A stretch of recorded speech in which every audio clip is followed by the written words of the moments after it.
Motion as amended passed. 無立法效 Members' motion with no legislative effect. Ms. Lillian KWOK will move a motion on supporting students with special educational needs and improving the policy on integrated education in Hong Kong. Mr. Tang Fei will move an amendment to the motion. This council will proceed to a joint debate on the motion and the amendment. I will first call upon Ms. Lillian KWOK to speak and move the motion, then we'll call upon Mr. Tang Fei to speak, but he may not move the amendment at this stage. The joint debate now speaks. Members who wish to speak, please press the request to speak button. I now call upon Ms. Lillian KWOK to speak and move the motion. President, I move the motion on supporting students with special educational needs and improving the policy on integrated education in Hong Kong. We have been working in special education for many years, since the 60s, and SEN education has been done for a long time. In 1935, we have set up a school on that, and then we set up a hospital school, and then in 1965 we set up one of our first schools for intellectual disabilities. We can see that Hong Kong actually has a very early history of support for special educational needs, and many of our teachers have visited the mainland and other neighboring countries in Asia, including Singapore, Taiwan, and many of our mainland schools are supported by Hong Kong teachers in establishing their schools with special educational needs. Inclusive learning has been in Hong Kong for 55 years. In 1969, at that time, the government in order to help those with hearing impairment to be inclusive in the schools, decided to set this up. And then there's also a program in 1977, there was a full support for inclusive education. So inclusive education is much like our return to the motherland, has been in place for over 27 years. But it seems that when we look at inclusive learning or SEN support, our progress has been slow. Well, with early identification and intervention, we can see more and more issues arising from SEN students. Although the government has been increasing resources for SEN students, there seem to be many unresolved issues. Schools, parents, students seem not able to find a way out of their problems. I have been an SEN teacher for many years. I've taught in SEN schools and also supported SEN students in regular schools. I've always been concerned with the situation for SEN students. That is the reason why I'm moving the motion on supporting students with special educational needs and improving the policy on integrated education in Hong Kong. Today, I would like to first talk about the three-tier intervention model and give a few recommendations. Inclusive education uses the whole school approach and the three-tier intervention model. Although SEN students are supported through this model, the first tier is early identification, and the second tier on a small group intervention. And then tier 3 is like IEP, which is the individual educational plan. So students would be also given subsidies, and many schools would also use such subsidies to hire more teachers to support SEN work. In the early days of the program, I remember that we used the funding to employ teachers, assistants to support large class in SEN teaching, to support SEN students in regular classes. However, as times changed,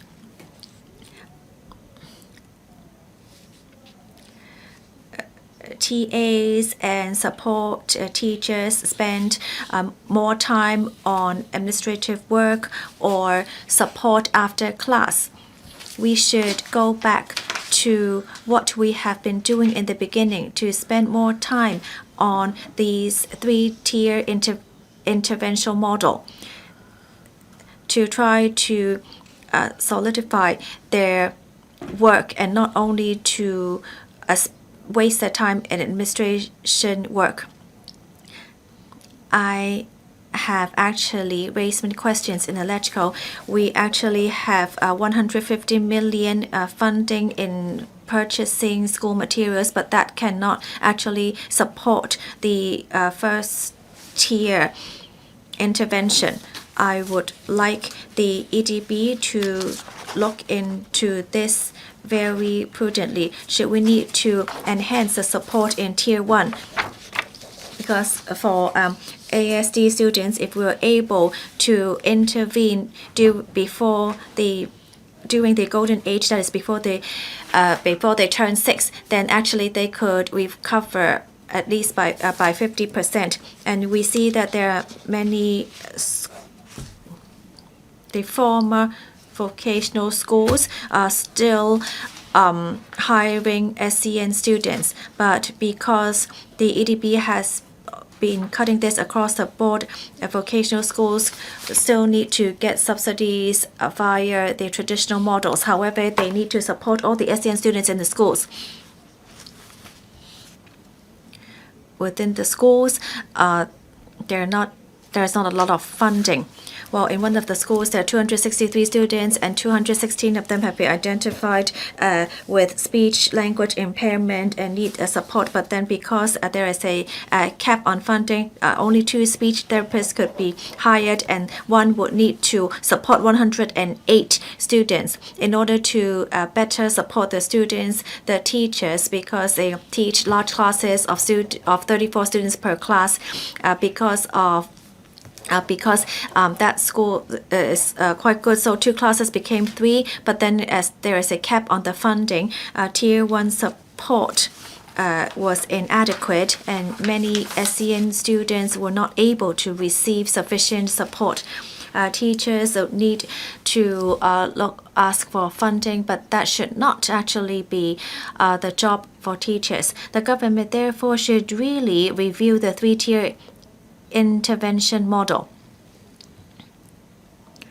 We also need to take a look at education. Education is now moving towards multi-diversity.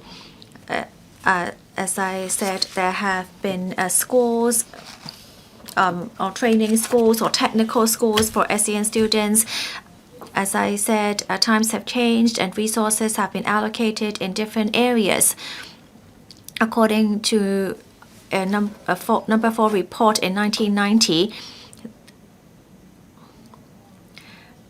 although the current program can cover most of the students, for students who are not interested in learning, many of them are not able to catch up in mainstream learning. Therefore, the recommendation came at that time to allow those who were not interested in learning to attend technical schools to learn a skill. We as SCN students, we as SCN teachers only want to find a way out for the SCN students. Many SCN students were not able to earn a living, and ultimately many of them committed crimes. I would like to recommend to the government to once again resume these technical schools, open up QF classes for these students. Many teachers work very hard to help these SCN students, to help them find a way out, and many teachers have been taking QF courses. One teacher I know received 6 or 7 diploma courses in QF classes. I really hope that the government will use our resources well to provide opportunities for our students and to help them find a way out. I hope to hear from members to provide more recommendations to the EDP to provide support to SCN students. Thank you.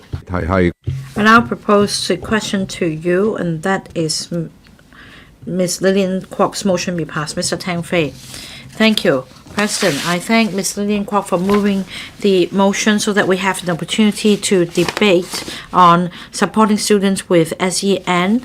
Now, I have moved an amendment that is we should step up education for parents of SEN students.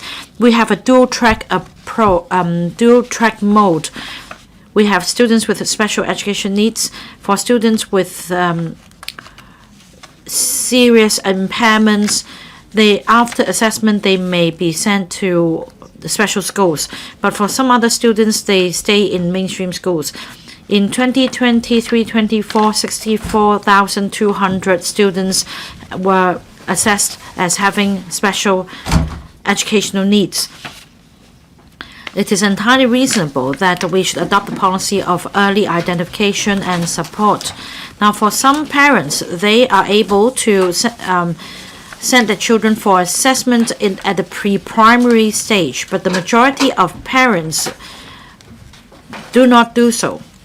Then, when the child is promoted to primary school, teachers may then have the child go through certain assessments. Say in September or October, teachers would recommend the parents join certain assessment program. In the first semester, in September to December, teachers will also observe the children's learning progress, and then at the other stage, a form will have to be filled in so that teachers can identify the symptoms as early as possible. Now, upon presenting certain symptoms, the teachers would recommend the case to be referred to experts such as a psychologist to further assess whether the student is an SEN student. Only when we have completed the assessment stage will we be able to provide support. Now, I think the bottleneck is about parents. Of course, we should identify and support SEN students as early as possible. However, it is a very painful journey for a parent to face up to the fact that the child in question may be one with special educational needs. Some parents may believe that the child is not an SEN student, the child is just a bit naughty, inattentive. They don't seek to delay the progress, but they find the journey too painful. For primary school teachers, very often they find it difficult to convince the parent to send the children to assessment. So in terms of supporting SEN students, we also need to support the parents of SEN students. That means we should give them counseling. In secondary schools, we have 2 social workers per school, so that's easier. In my amendment, I've proposed that we should step up education for parents of SEN students. There should be more resources to support them and help them better understand and support their children's growth. Let me share with you some successful cases. I am not involved in these cases, but I'd like to share this with the Education Bureau. Now, the Education Bureau advocates a school-based approach. That means all SEN students can come under one class so that a more focused approach can be taken to look after them, including counseling, teachers who have undergone training, school psychologists, as well as NGOs outside schools. It seems to be a tailor-made plan, but instead of integrated education, I see nothing but stigmatization. So I do question this approach. The other approach is to send SEN students to different classes. Now, of course, this will drive a wedge in terms of the learning progress of different students. In particular, some SEN students may exhibit more serious symptoms. They may be very irritable. In other countries, they have a lower teacher-student class ratio, so this may be effective.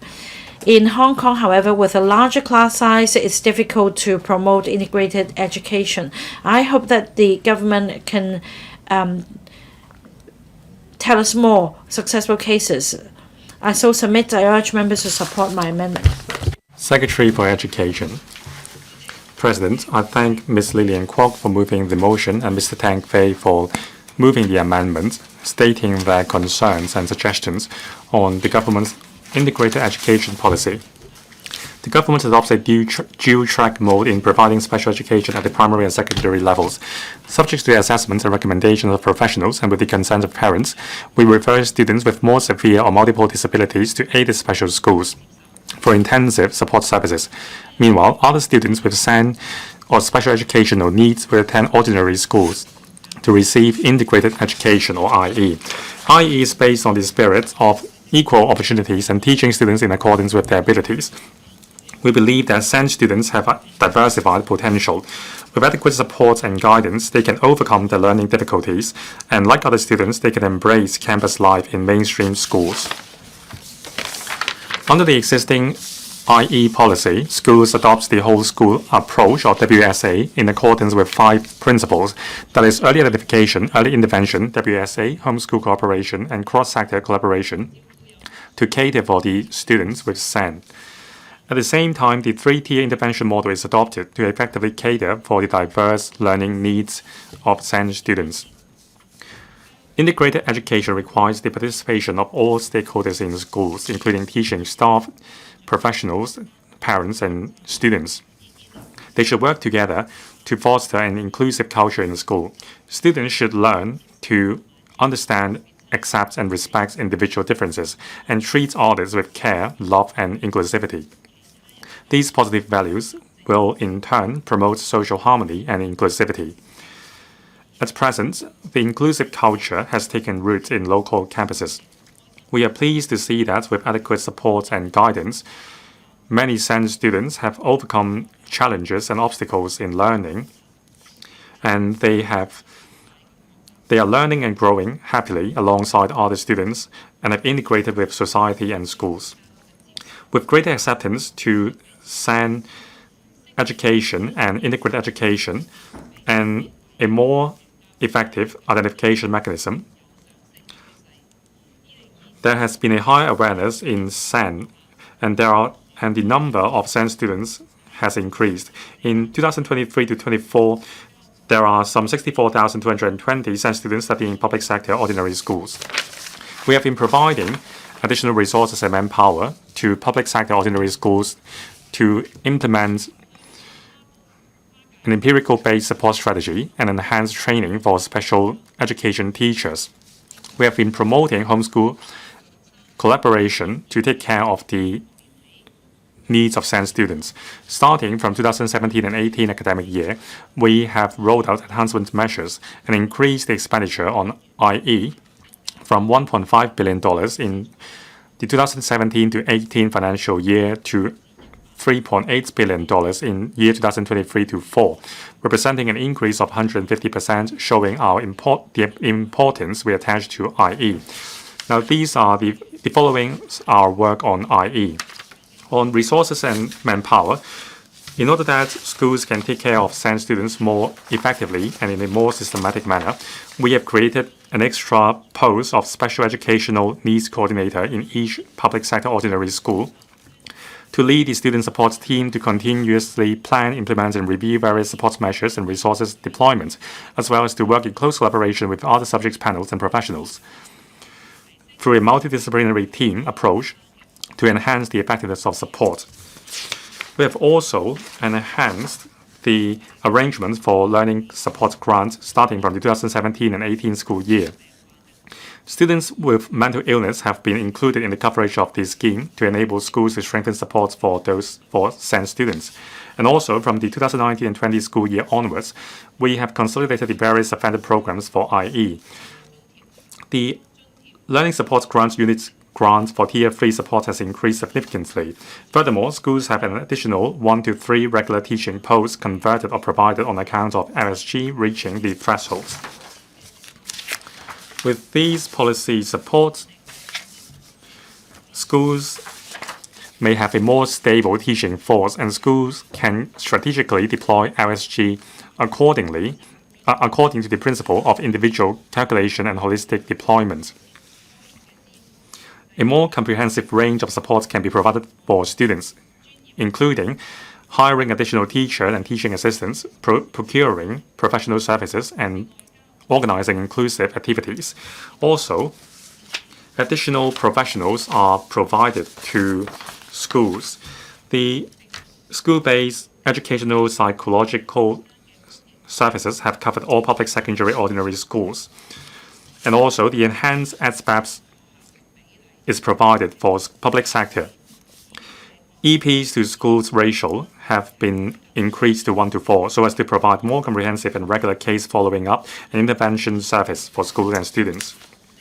In the 2023 and 4 school year, the enhanced SBAPS has been provided to 448 public sector schools. The enhanced school-based speech therapy service, or SBSTS, has been implemented in year 2023 and 4, with a total of about 410 school-based speech therapist posts created to provide more stable, sustainable, and diverse services for students with speech and language impairments and assist them and other students with SEN to develop their speech, language, communication, and language-related learning abilities.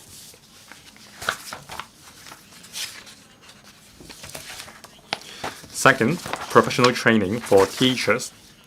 To implement the WSA approach in integrated education, quality of the teaching force is important.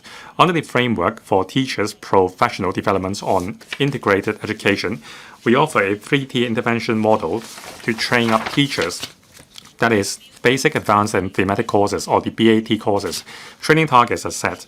Since 2021 and 2, online basic courses are provided for flexible enrollment by teachers. We have increased the number of training places for the BAT courses so that schools can arrange more teachers to receive structured training in special education. And also, we have organized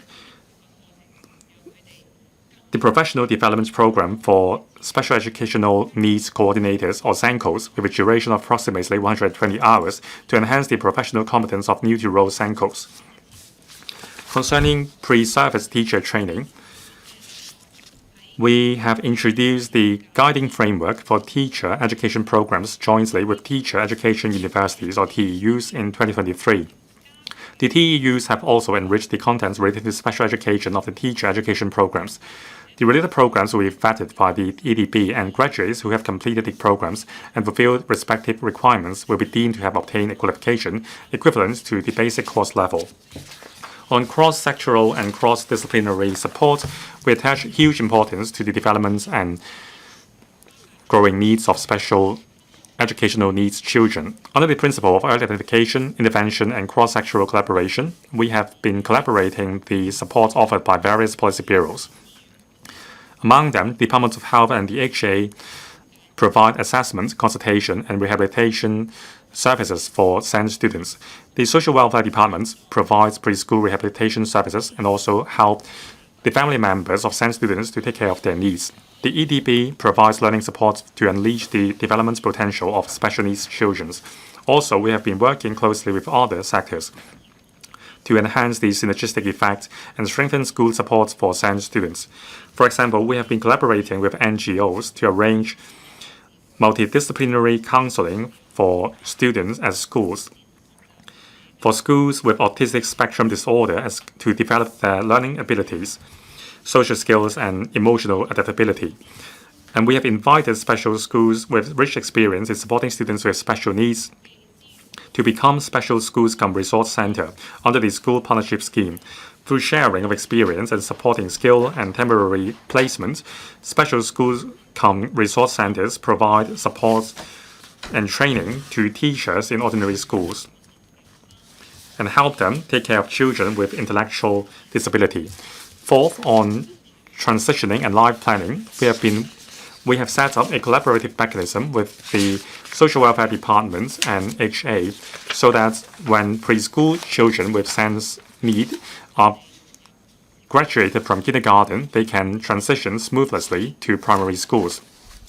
On transitioning to secondary school, with the consent of parents, the Education Bureau will release the results for the secondary school places allocation and other SEN information to the recipient schools to help them take care of the children. Also, we have established a SEN information transfer mechanism between secondary schools and post-secondary institutions so that upon the consent of parents and students, schools can directly transfer the SEN information of the school leavers to the recipients' local institutions via the online platform under SEMITS, or the Special Education Management Information System. In terms of life planning education, schools, through a variety of activities, help students, including SEN students, to identify their interests, abilities, and orientations as soon as possible. Students are given workplace information to help them prepare for future articulation. Also, through the Business School Partnerships program, we have been working with industries, business departments, and community partners to provide a variety of career exploration activities. For example, career seminars, workshops, workplace visits, job fair, work exposure, and so on, to help students get to know the trades. We also encourage our partner organizations to offer a wide range of career exploration activities for SEN students. Many organizations in the retail service and hotel industry have been organizing activities for SEN students. Also, we offer a wide range of professional development and networking activities for teachers. For example, thematic seminars are held in accordance with the needs of schools and teachers, including enhancing teacher skills on helping SEN students plan for their life and offer career guidance to SEN students. On homeschool collaboration, it is one of the elements that contributes to the success in the implementation of IE. We urge schools to establish a regular mechanism to enhance communication and cooperation with parents. Schools are required to brief newly admitted students and their parents on the school's IE policy and strategies, and parents should be invited to attend case meetings to review regularly the learning progress of the children. Schools are also required to provide parents of students with SEN with a summary of support for students every year to help them understand the school support measures and complement aptly to enhance the effectiveness of support. Also, school-based educational psychologists and school-based speech therapists will work with the special educational needs coordinator and school social workers and teachers to offer consultation and training to parents. The EDB has set up the SENS information website, which provide information on the policies, measures, and resources related to IE and sharing of practical experiences among schools. We also provide pamphlets, including the Parents' Guide on the Whole School's Approach to Integrated Education and a series of pamphlets on nurturing children with different types of SENS. Also, we have the one-stop parents' education website Smart Parents Net, which disseminates timely messages on supporting physical and psychological development of students, including parent-child relationship, parenting skills, and emotional management of parents.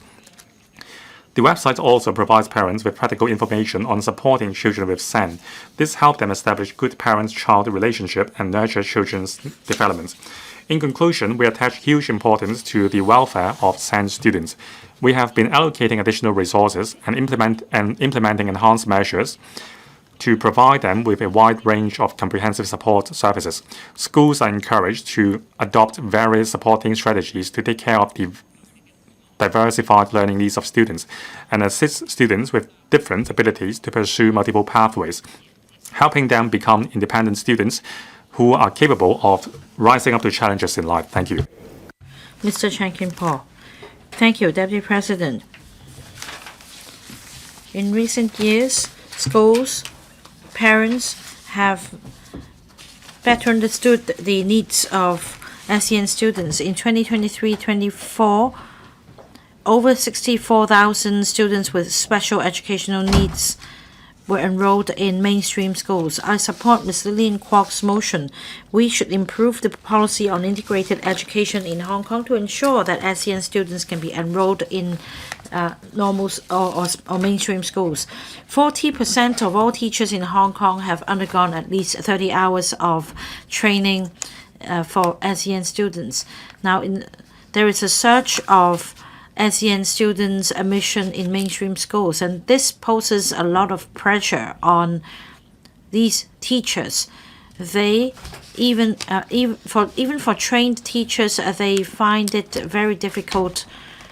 And years ago, the government established the SENCO position, that is for teachers who have completed the 3-tier professional development model and covering 240 hours, they could take up this SENCO post. However, some teachers do not understand what SENCO entails. This coordinator, therefore, is required to take up all the work in order to provide support to SEN students.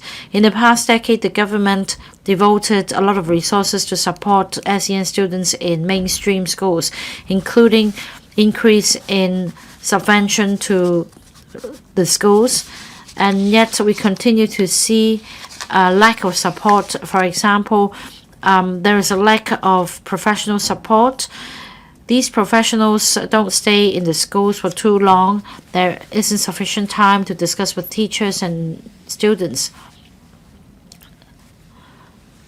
In terms of parent-school cooperation, many parents are reluctant to accept that their children have special educational needs, so they turn down the services.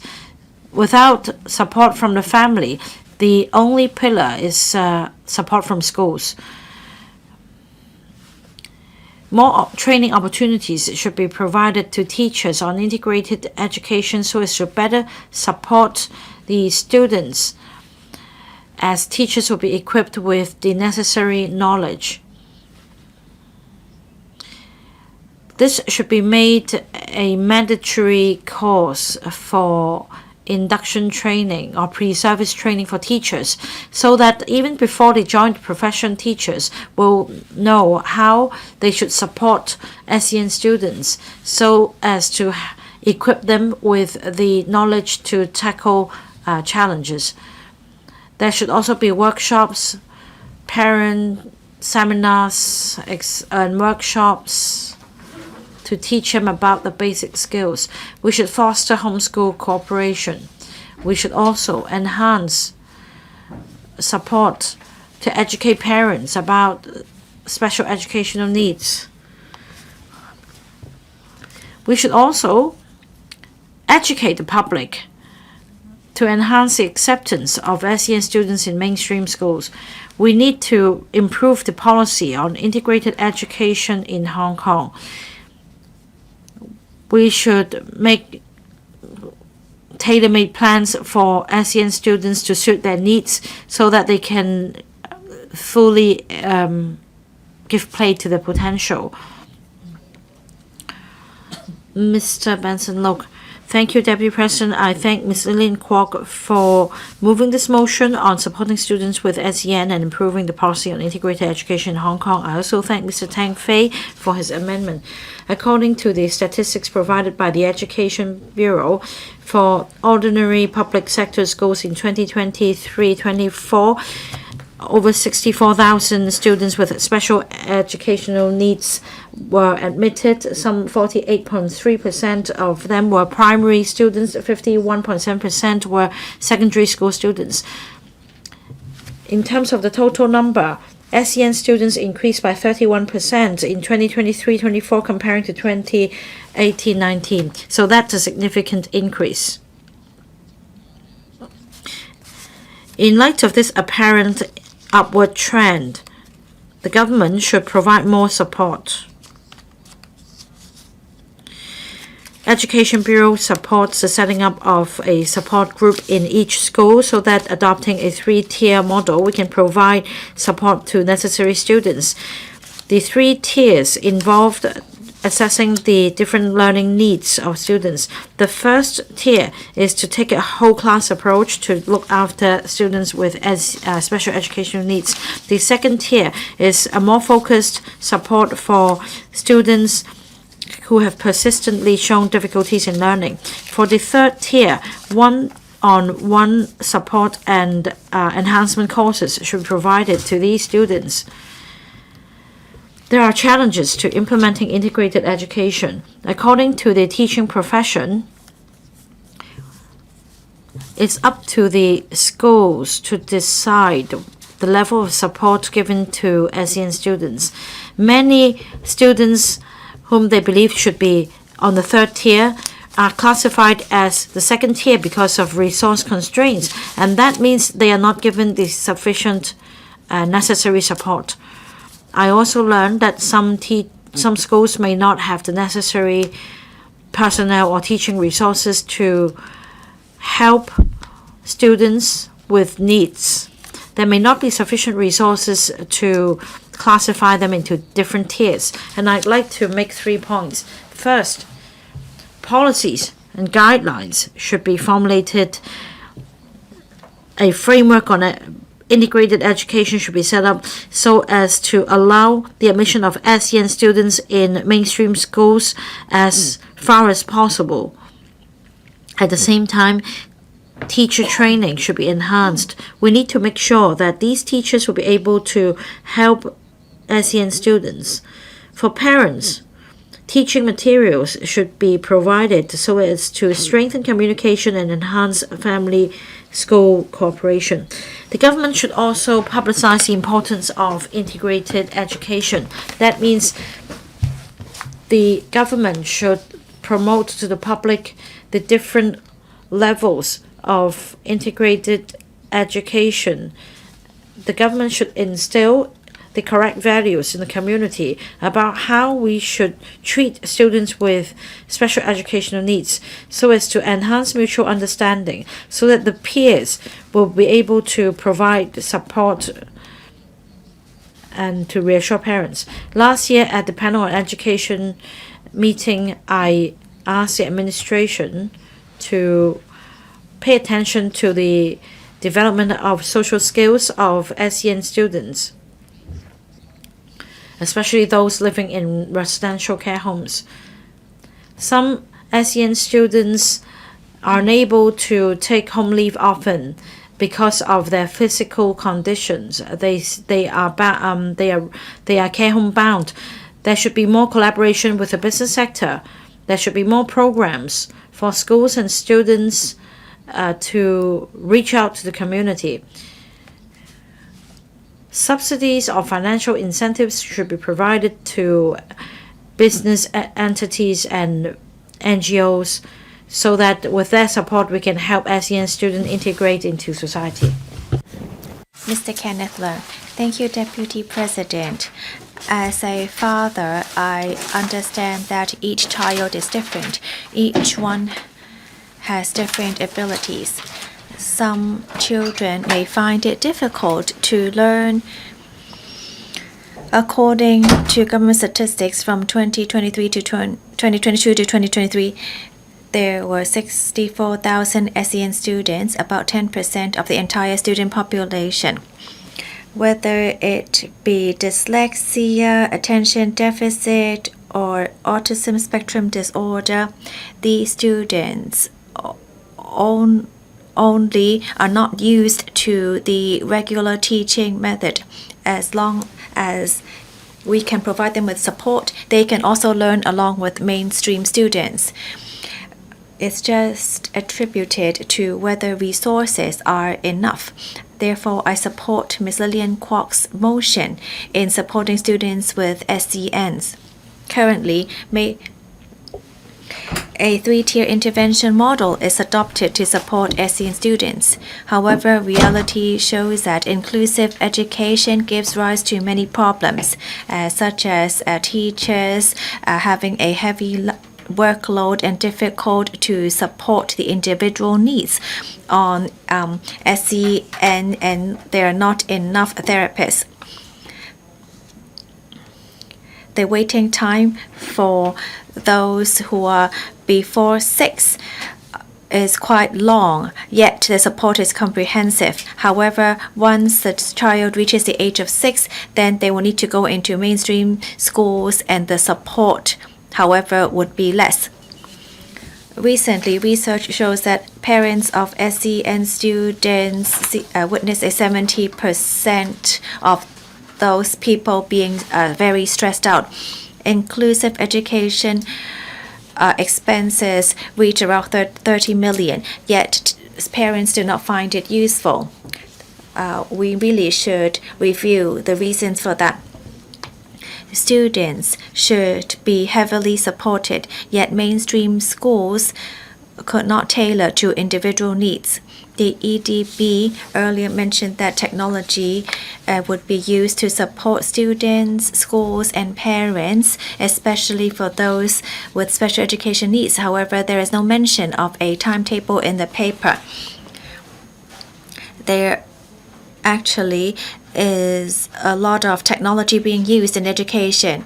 For example, to set up an individual plan for students.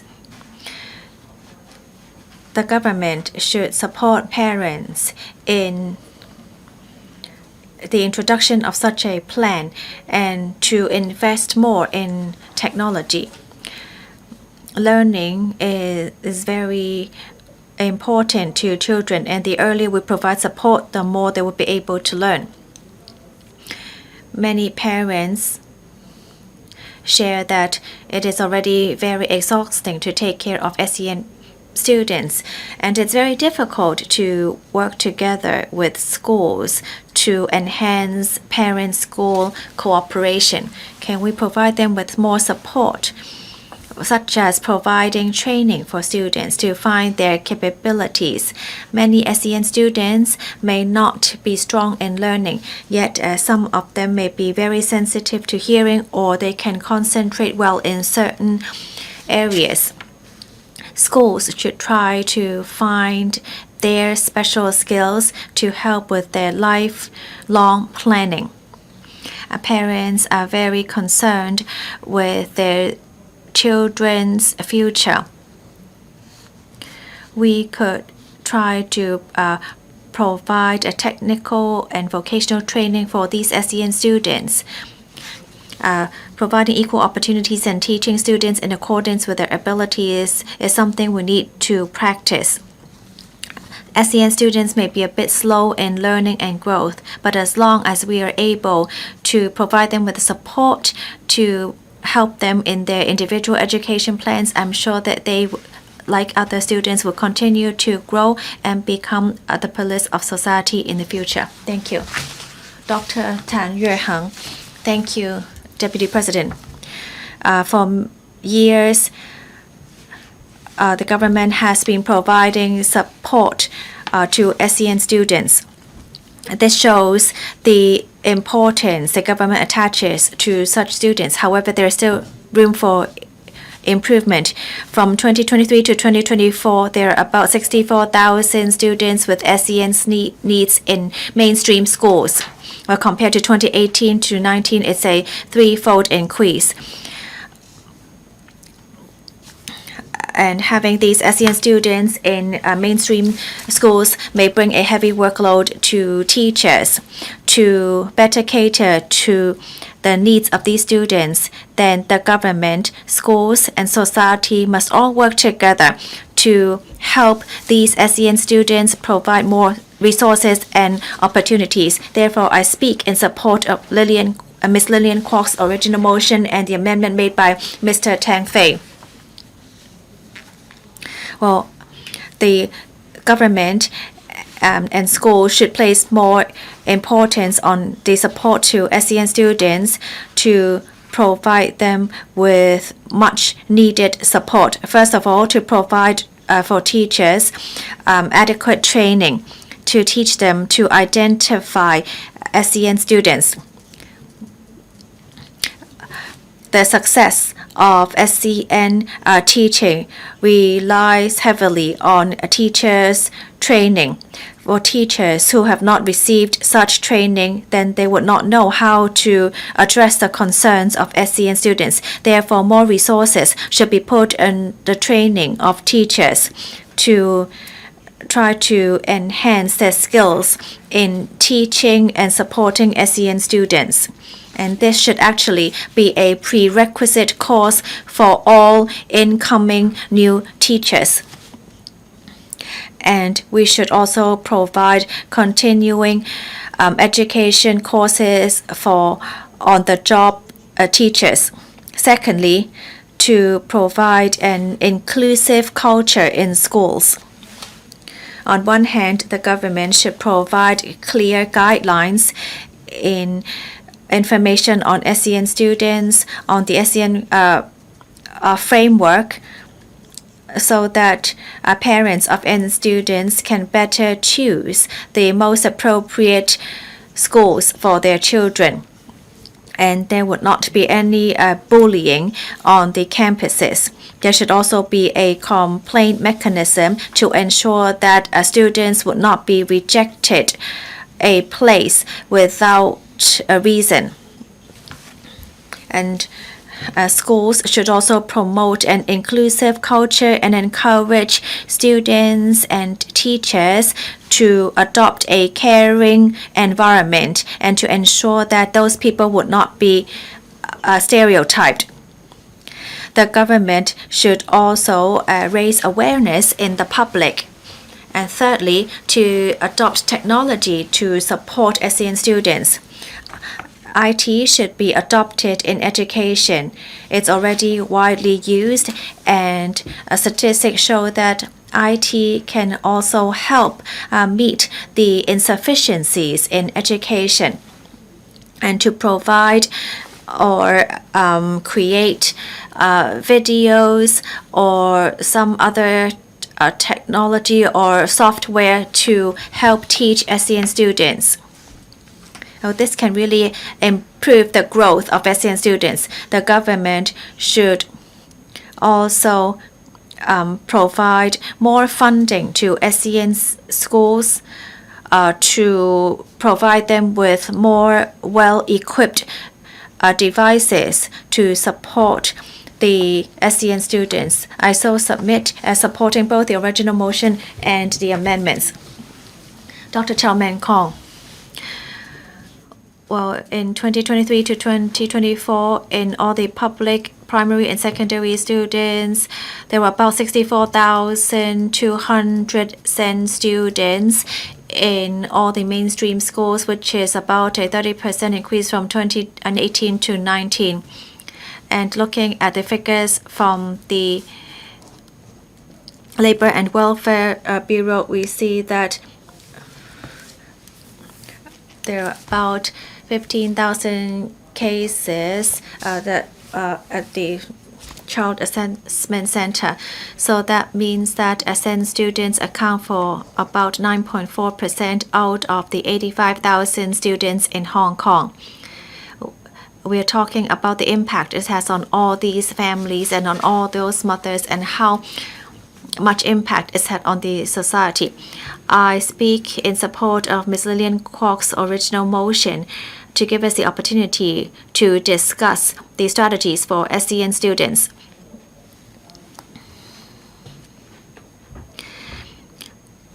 It actually is a cross-departmental issue because it can involve the Labor and Welfare Department and also the hospital authority, but there has never been much collaboration between the different departments, and that has impact on the students.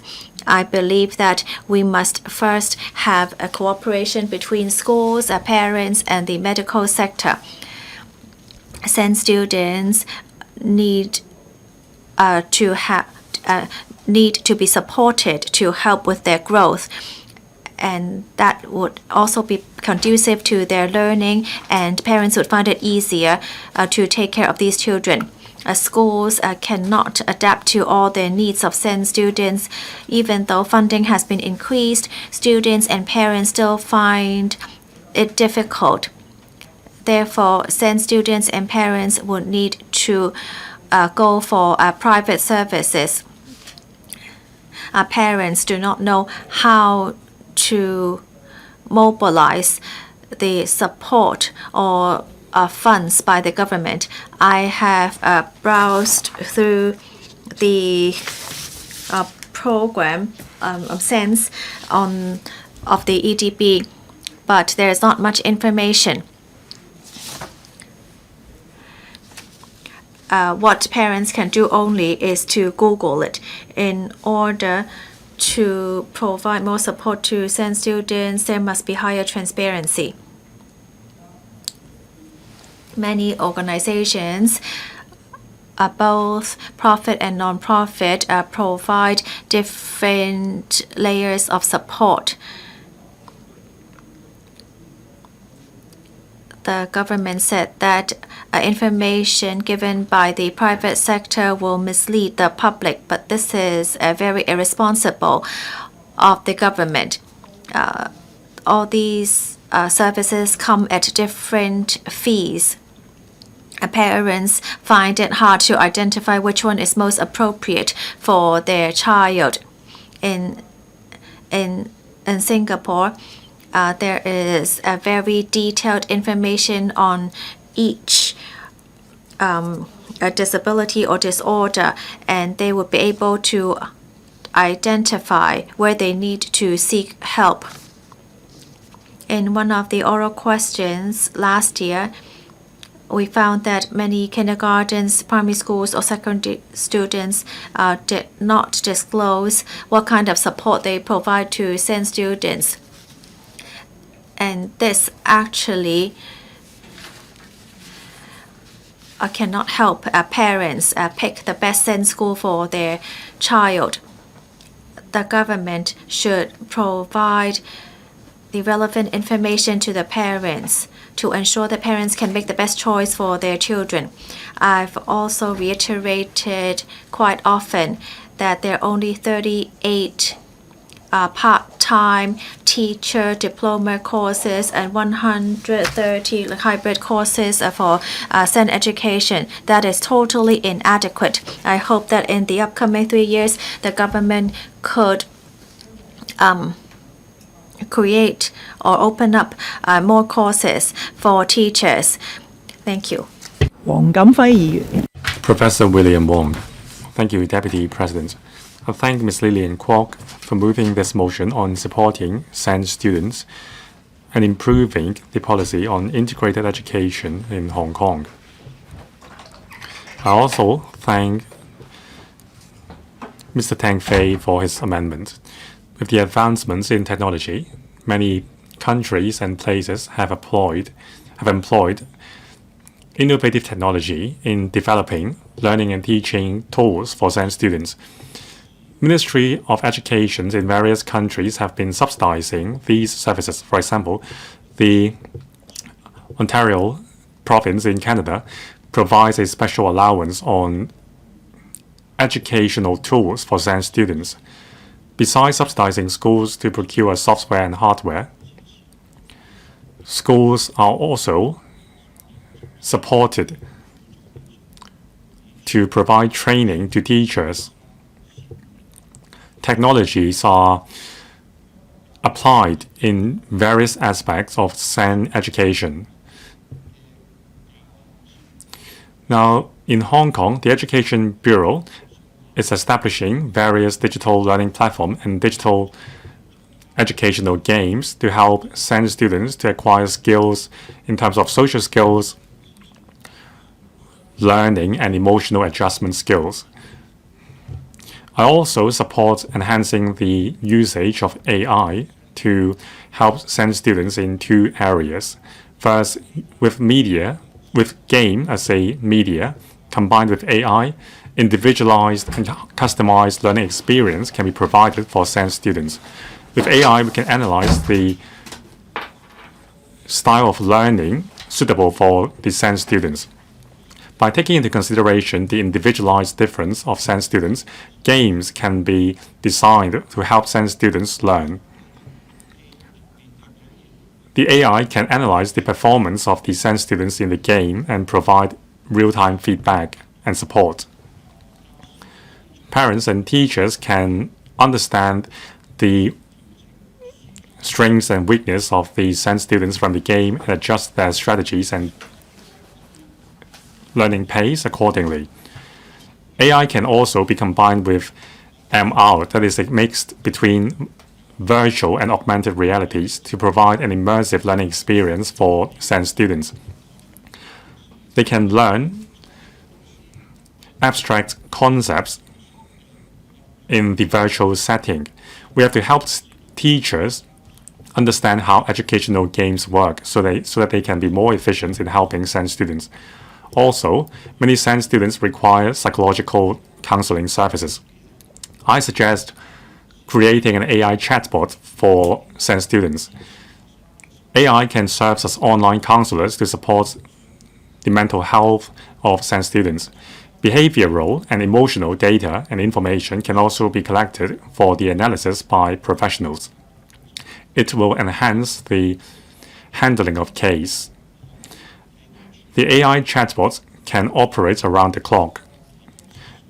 It can provide real-time help for urgent cases. The information can be relayed immediately to the government departments and also NGOs for provision of immediate help. It can avoid tragedies. Finally, I stress that artificial intelligence can provide a strong support for special education. However, AI cannot replace the warmth and love of human beings. SEND students require care and love and interaction with other human beings. Teachers, social workers, and other professionals are still playing a key role. AI is just an assistive tool. With the help of AI, we can achieve co-caring for SEND students. With AI, we can provide comprehensive support and counseling for students. However, AI cannot replace the warmth and care of human beings. As I submit, I support the motion and the amendment. Mr. Ambrose Lam, Deputy President, in Ms. Lillian KWOK's motion, there is a sentence which touched my heart. That is, encouraging SEND students to learn and grow in a happy environment. I have been told by teachers that it is very difficult to reach out and help SEND students. There are 9 types of issues under SEND, and they require individual help. Now, in the class, there may be several students who are hyperactive, and there are a few students who have ASD symptoms. On one hand, you have to ask the hyperactive students to calm down. On the other hand, you have to encourage the ASD students to express themselves. It gives teachers a headache, and it also undermines the teaching progress for the class in general. The teachers are simply lacking the resources to help the SEND students, and also the parents need help as well. In my communication with the Education Bureau, I was always told that sufficient resources have been allocated. There is the learning support grant. Additional resources have been allocated to schools to procure additional resources to provide support for SEND students and to train the teachers. The learning support grant is packed with the number of SEND students in a school. When the threshold is reached, schools will get an additional sum for hiring additional teachers. However, I was told by frontline teachers that despite the learning support grant, only one SEND support teacher is hired. It is not because of the lack of funding. It is because of the underwhelming supply of teachers with SEND expertise. We have a declining birth rate, and number of students is on the decline. Schools are on the verge of closing, and teachers may lose their job. So teachers from closed schools should be retrained to provide help to SEND students. Some parents have unrealistic expectation on their children. According to frontline teachers, a student is referred to assessments because they have been diagnosed with severe learning disabilities. However, the parents insist that the child is fine and that they should stay in the mainstream school. Now, despite the offer of a referral, the parents do not recognize the problem of the child. As a result, because of the lack of consent, the SEN students do not get the support they need. Now, to have a child, you don't need to get a license. So it is not necessary that it is not guaranteed that parents understand the best interests of their children. So I suggest legislating for this. With the legislation, we can ensure that divorced parents still have the best interests of their children in heart. However, the administration insists that a survey must be conducted first. There is bound to be objecting views. The government and the Legislative Council must legislate to protect children's welfare. Parents must put the best interests of their children first. We must legislate to ensure that SEN students must get the support they need. Parents' pride should not dictate the future of their students. And also, schools should be empowered to conduct assessments on children suspected to have SEN needs. I so submit a supporting motion. Reverend Peter Kuhn. Deputy President, integrated education has been implemented for some 27 years in Hong Kong. Over the years, significant resources have been allocated to the course. Besides additional resources, effective and efficient support for integrated education is also important. According to various surveys, the findings reveal that the effectiveness of integrated education in Hong Kong has room for improvement. There are a lot of challenges and obstacles along the way. First of all, the existing policy does not effectively triage SEN students. According to the existing allocation system, the same type collective support is not given to the same type of SEN students. In other words, a school may receive SEN students from various categories, from intellectual disabilities to speech and language impairments. There are SEN students from all 9 categories. They have different learning needs, including learning arrangements, assessment mechanism, and also adjustment help.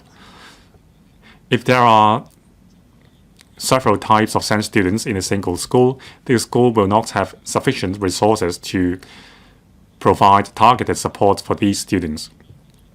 There can never be an effective system to help SEN students overcome the learning difficulties. The schools will feel overwhelmed. Also, the SEN students will be deprived of the help they need. Deputy President, classroom management is also a problem. Under the integrated education model, teachers have to take care of ordinary students and SEN students simultaneously. Many SEN students have ADHD and other issues.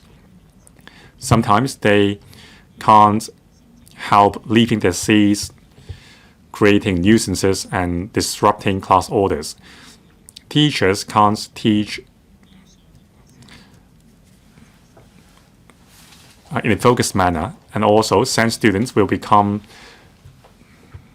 troublemakers in class. Teachers will be hesitant to give them support.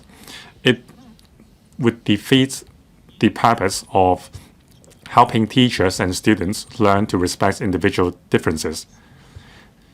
Now we need to provide SEN students with adjustment help. However, adjustments made by ordinary schools are usually superficial. For example, allowing more time for students to return homework and complete a test. There are no adjustments in terms of catering to the SEN students' learning abilities and interest. Most SEN students aren't able to understand fully the curriculum, and they are unable to complete the questions in examinations. They lack the support they need. For students with dyslexia, despite the significant amount of time invested in studying, the results would be underwhelming. They would suffer from a sense of defeat, and it would also weaken their social skills and make them more inward-looking. Bullying is also common.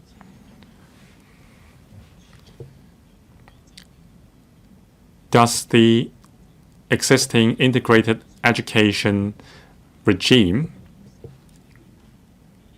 really help SEN students? I have 3 suggestions. We should create the position of dedicated teaching posts for SEN students and promote small class teaching. We should cater to the learning differences of SEN students in deciding curriculum and assessment standards. And besides written examination, there should be a wider range of assessment tools to reduce the importance of examinations for SEN students. I submit. Dr. Ngai Man-yu, Deputy President, schools and parents are now more aware of the needs of SEN students. Together with the introduction of a proper assessment mechanism, the number of SEN students have registered a 100% increase. In 2023-24, 64,220 students with SEN were enrolled in public sector ordinary schools. The community is concerned about the support for them. We adopt a dual-track mode. Depending on the difficulties facing these students, they are admitted to either special schools or ordinary schools. The Education Bureau encourages the adoption of a whole school approach, as well as a 3-tier support model. Education spending in this area increased by 1.5 times. In the last financial year, the spending reached $3.7 billion. Various measures have been introduced to support the teaching and learning of students with special educational needs. We have strengthened the teaching force, and we have also begun to provide services to SEN students who are ethnic minorities. And we've seen results. In recent years, more and more SEN students are integrated into mainstream schools.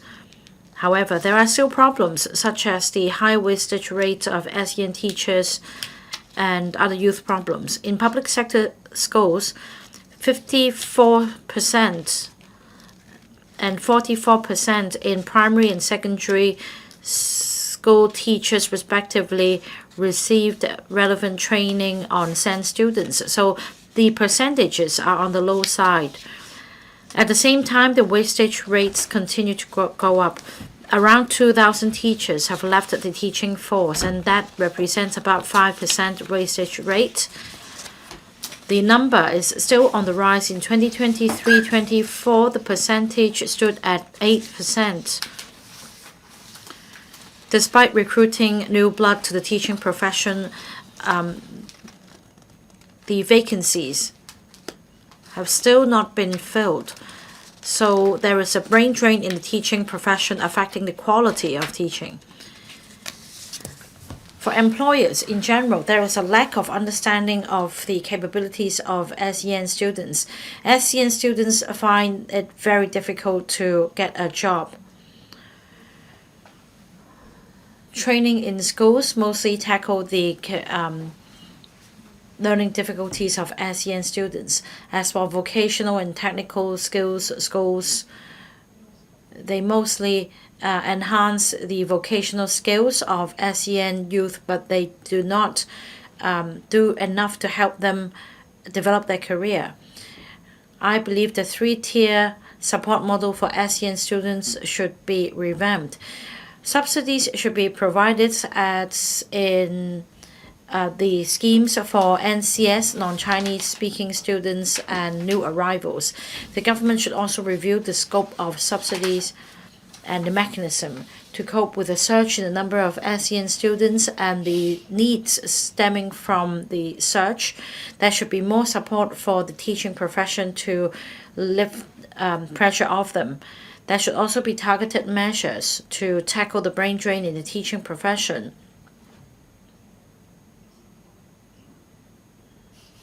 For example, we should reinstate this measure. There should be a higher salary point for ASEAN teachers so as to give teachers more incentive to take up the post. This can help stabilize the teaching force and provide a quality teaching and learning environment. As for employment issues, the government should make reference to the successful scheme that is the co-creation program by the Hong Kong Jockey Club and another organization, so that employers will be made more aware of the capabilities of ASEAN students, so that taking a co-creation approach, we can help them excel in their career. Next, Mr. KWOK. Thank you, Deputy President. I thank Ms. Lillian for moving the motion and Mr. Tang Fei for his amendment for us to discuss support for ASEAN students. I need to declare that I'm also in the teaching profession. I'm a school principal. At the pre-primary stage, it is the golden period of identification for students with special educational needs. We need to give holistic support to ASEAN students. In particular, we need to strengthen support for pre-primary school children. Now, for grassroots families, very often children don't get the support until they're in the primary school, perhaps primary 1 or primary 2. I know that in 2024-25, the pre-primary on-site support scheme will be enhanced such that there'll be zero waiting time. I hope that this can be extended to other schemes. For example, the so-called I-places, the kindergarten cum childcare centers, and also pre-primary training centers. We should look at the average waiting time. There are also special childcare centers. We call them S-places. The waiting time is as long as 1 year. The waiting time should be shortened. There are some long-standing problems, such as a lack of training, lack of manpower.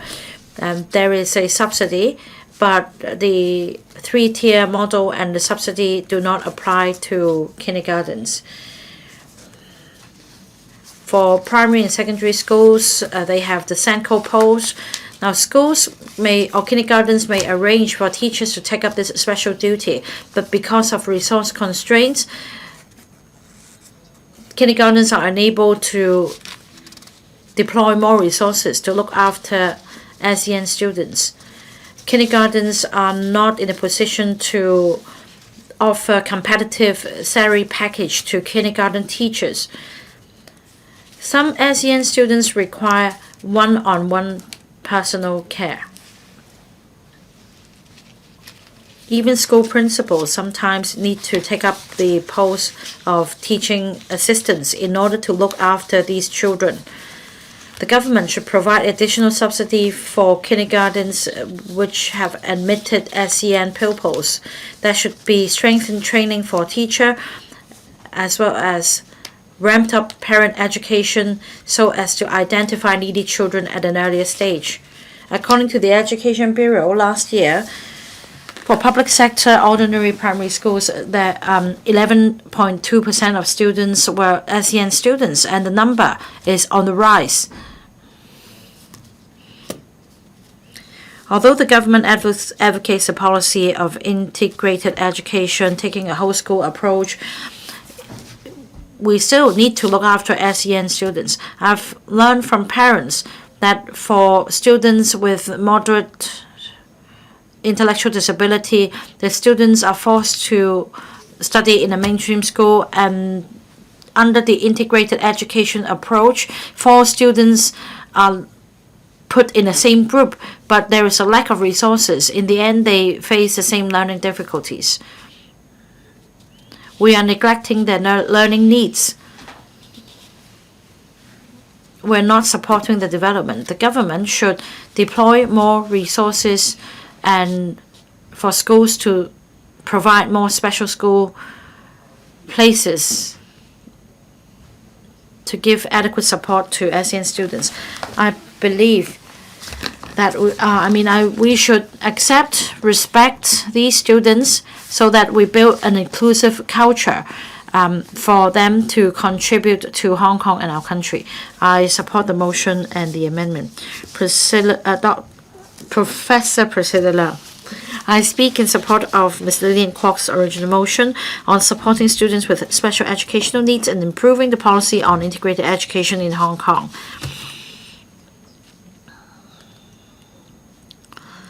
Now, I, for one, am in support of eliminating discrimination against students with special needs, especially for EM children with special educational needs. I believe our society has not given them sufficient support. Next, I'd like to share with you a number of cases I've been following up on. The first case is referred by a social worker. This child is doing very well in school, but once this child leaves school, it becomes a nightmare for parents, and that's all because of the lack of support. The parents are in their 60s, and very soon they become depressed because the foreign domestic helper is reluctant to stay in the home to look after this child. Back then, I helped them seek help. The Education Bureau refers this case to the Labor and Welfare Bureau, but it is still a long-standing problem. I am very worried that sooner or later a family tragedy may happen. The second case is, I think, a happy case. The parents of the SEN student at first were very reluctant in accepting this fact. They did their utmost to send this child to a mainstream school. After staying in this school for a few years, this school refused to accommodate this student. And then the student was sent to another school that could accommodate their educational needs. And I'm happy to learn from them that in the end, this child got a mathematics merits award. That means we should still show more care and help our SEN children grow. And it is not necessarily true that ASEAN children should study in a mainstream school, as you can see in the latter example. Now, I'd like to show you this backpack. I have never bought any other backpack, but I bought this one. This relates to an excellent youth. All along, he has suffered from serious convulsions in his growing up, and then he did his best in making drawings with the and then he also won an award. Well, in fact, I'm approached by a teacher of a special school. This teacher has brought along some teaching materials prepared with the aid of AI and other technologies for students with special needs. And this teacher also made a demonstration. I could see that the students learned happily as a result. 2 years ago, I visited the Hongxi Association in Taipo, following reports in the media about accusations of child abuse. But during this visit, I came to realize that what was the crux of the matter, was lack of manpower. The profession cannot attract new blood, and that is why we need young people who are really devoted to caring for SEN students to stay in the profession. And we also need to allow them to be innovative in helping the students. And that is why we need to address the manpower issue. That should be a 3-year, 5-year, and 10-year planning. That should be a career pathway set out. And for teachers in the Greater Bay Area with potential, we should allow them to come and serve the community together. I hope that our educators in the teaching profession will have a sense of gain and a sense of achievement. Ms. Lam So-wai, President, I support Ms. Lillian Kwok's original motion on supporting students with special education needs and improving the policy on integrated education in Hong Kong. SEN students face many difficulties in their growth and learning. In recent years, there is a higher demand for service for SEN students. Therefore, the integrated education program must be enhanced to ensure support be given to SEN students. SEN students see a large brain drain in the teacher industry. In the last academic year, there was a 11.6% brain drain in the teaching sector. Although the EDB believes that there are sufficient number of teachers, SEN teachers are different from regular teachers. SEN students rely heavily on teachers. When those who can teach SEN students leave, then there will be a huge impact on the students, because each new teacher would take some time to understand the individual needs of each SEN student to gain the trust of SEN students. And in the short term, the teachers may need to learn how to treat those SEN students. New teachers will need time to adapt to the new environment, and teachers who have worked for a long time are heavily burdened with administrative work, and therefore they may not be able to put more time on the students, and sometimes they would just provide a very brief assessment of the students, and that would impact the learning of the SEN students. I suggest that the workload of SEN teachers be reduced so that they would have more time to focus on real teaching. The original motion and amendment both suggested enhancing measures to coordinate parent and teacher collaboration. We should provide more services. In 2016 to 17, there's actually the government promoted the student mental health support program. There's actually a lack of support for about 1,220 SEN students. The government must review in a timely manner the support to be given. I suggest that cross-departmental task force groups be set up to teach teachers to identify SEN students at an early stage, such as setting up a blueprint to work out a timetable and to provide SEN students with comprehensive support. As for assessment and treatment, currently it takes a long time to first assess the student before providing treatment. Students are referred to different departments, and that would lengthen the waiting time.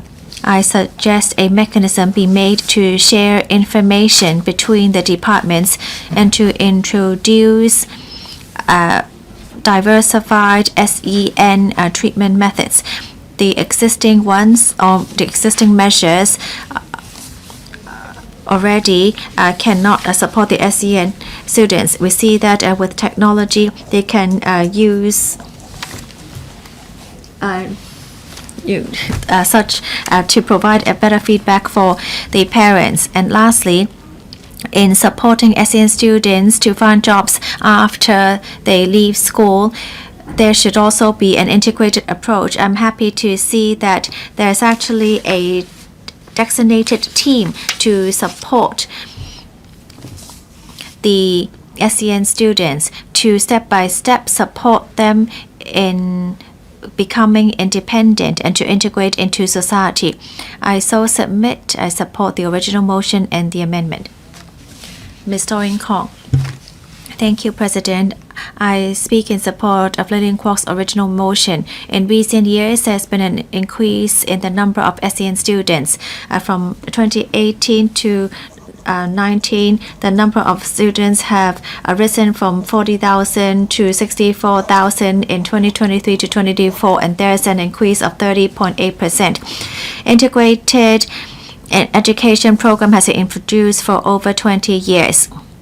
The government supports integrated education. Currently, SEN students receive inadequacies in their support.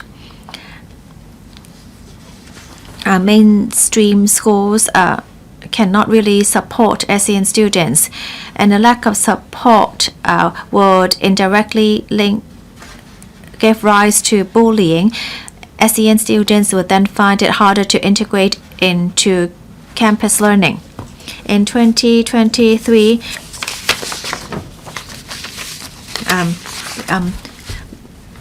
in one of the reviews done by AOC, out of a score of 4, SEN students only see a satisfactory rate of 2.7 and highest being 3. It shows that there is still room for improvement. Promoting parent and teacher cooperation could provide better flexibility for the support for SEN students. And this shows that the government must try to promote more parent-teacher cooperation.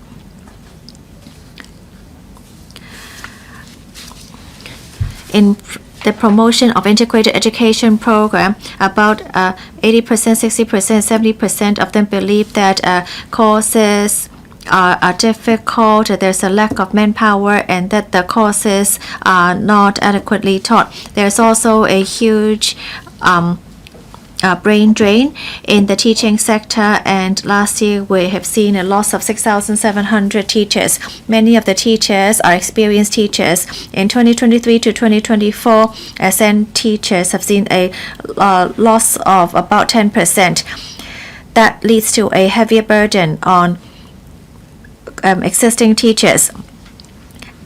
And of course, that would also lead to the vicious cycle of not having enough time for the SEN students. There is a designated social officer that should collaborate with parents and teachers to try to satisfy the needs of SEN students and to share the burden and workload of teachers to better enhance the care provided to the SEN students for continuous growth. In terms of innovation and flexibility, the integrated education program is still not individualized. In Finland, there is 3 kinds of support: general support, intensified support, and center support. And each SEN student, when they're at the special support, would see a tailor-made individual education plan, IEP. And as the student grows up, the plan continues to change to meet the needs of the student.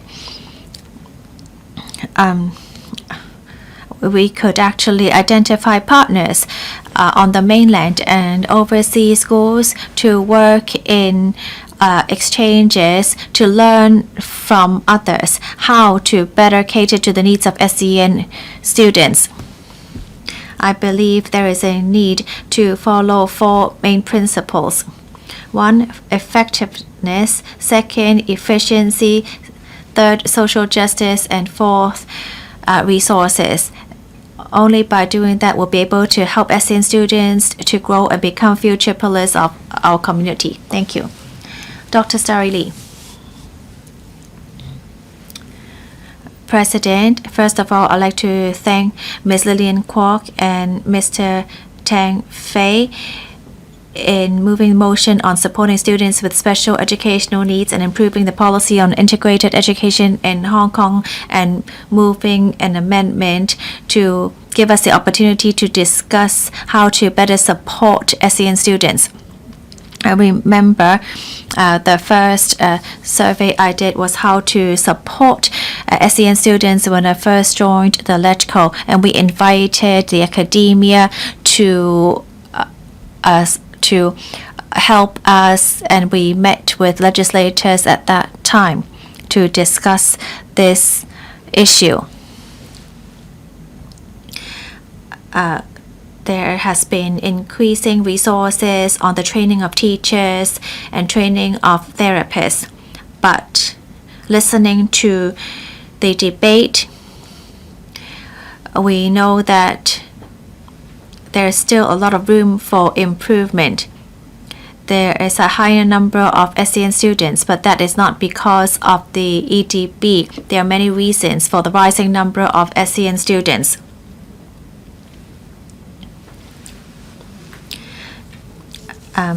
Parents now have a higher awareness, and they're able to see early identification.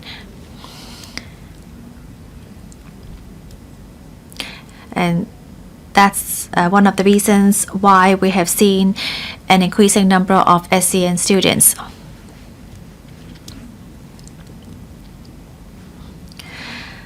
As such, there is a need to improve the policy on integrated education in Hong Kong.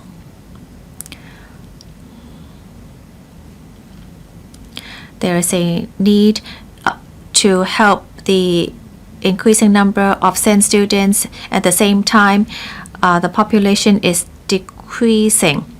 We can use our resources to promote small class learning, and at the same time use our existing resources to better support ASEAN students to benefit more from education.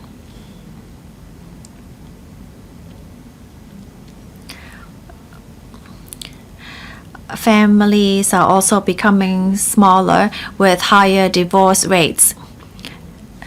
As Mr. Lam Sen Kong said, we cannot assume that each parent thinks from the perspective of the student. Everyone has the responsibility to take care of children. The rise of technology also brings more support to ASEAN students. The EDB and schools can better adopt technology to support such students. The government should really review at an appropriate time how to better support ASEAN students. I find that some of the points are exactly the same as those I raised years ago. First of all is cooperation between parents and teachers. Secretary for Education is present today. I'm sure she knows that that supporting students with special educational needs is not a job only for the EDB. The Labor and Welfare Bureau should also work together with the EDB and also with the medical sector to better support ASEAN students. Reverend Kuhn also mentioned a point on not appropriately placing the ASEAN students. And some schools may have to take care of more SEN students, which also leads to a pressure on teachers and those schools. And lastly, parent support. Parent-teacher cooperation is the best way to support SEN students. I hope that we'll be able to do that. I so submit. Dr. So Chang-Wing.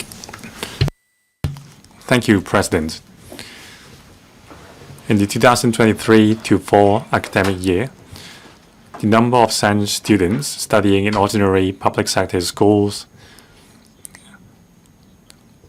amounted to 64,220. Compared with 2013-14, there were just 30,000 SEN students. The number has nearly doubled.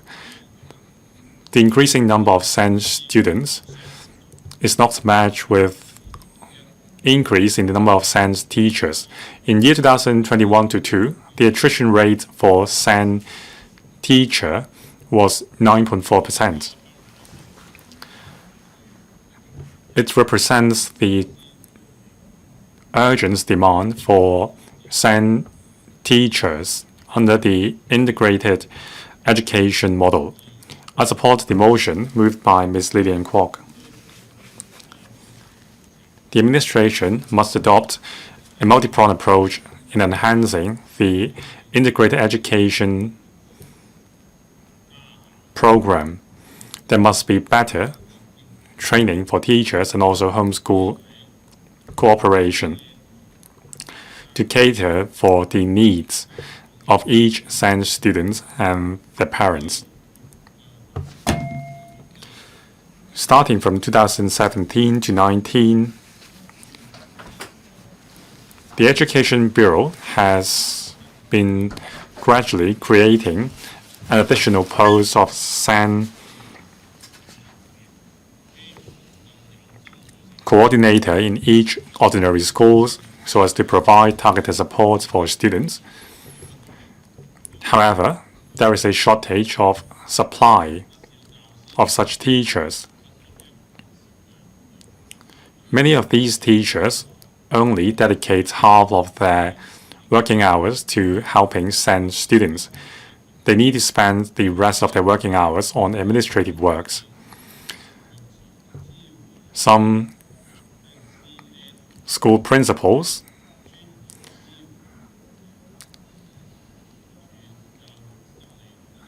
indicated that the number of school-based educational psychologists and school-based speech therapists and school social workers need to be shared among several schools because of the insufficient supply. They only spend very little time in each school, and the support they provide is inadequate. According to a survey, there is a rising trend of SEN students being bullied or treated unfairly. We need to squarely face the issues posing a challenge to SEN students. We must give them better support. I suggest conducting a comprehensive review on the existing policies on integrated education. More support should be given to the course. Cross-departmental support must be given to SEN students. Reference should be made to the successful experience in Finland and the United States. The individualized education plan should be extended to preschool schooling so that an effective individualized learning plan and targets may be set as early as possible. Second, we must educate students and parents in all mainstream schools to respect the individual differences of SEN students. This will help removing the stigmatizing effect and help send students to embrace mainstream school campus life.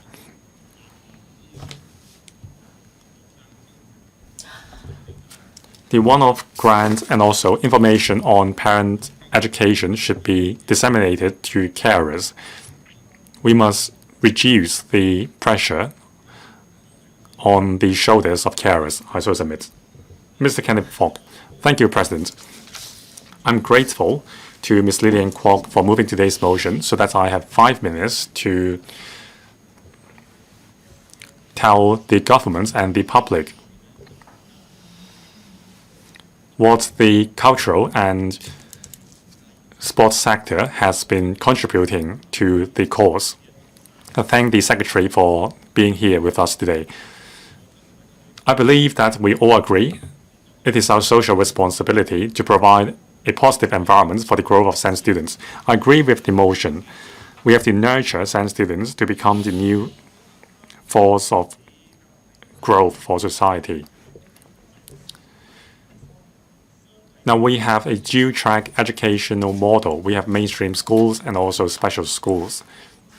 After year 2008, the whole school approach was announced. There is a guideline on the whole school approach to implementing integrated education.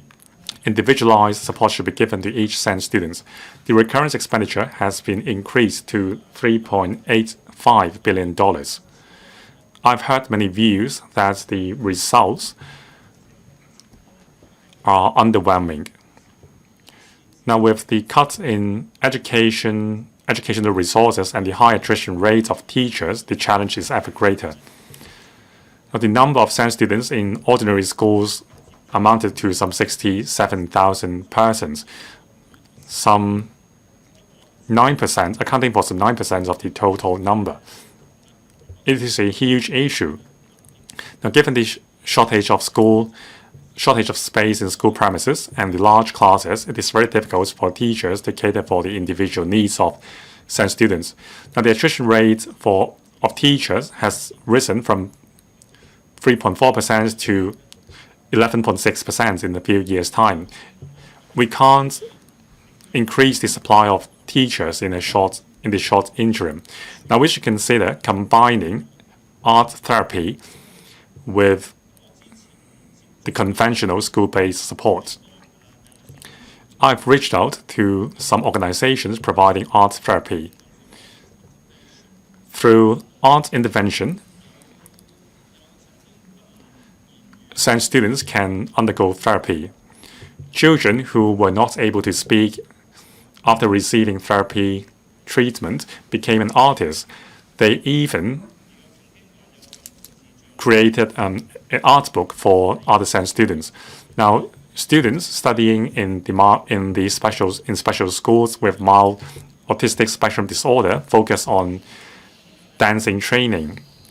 After leaving school, they won international dancing award and they became dancing tutors, and they have achieved great results in international competition. Just now, Professor Priscilla Leung presented an art piece made by SEN students. So I'm really happy to see that. Now, art therapy is most effective in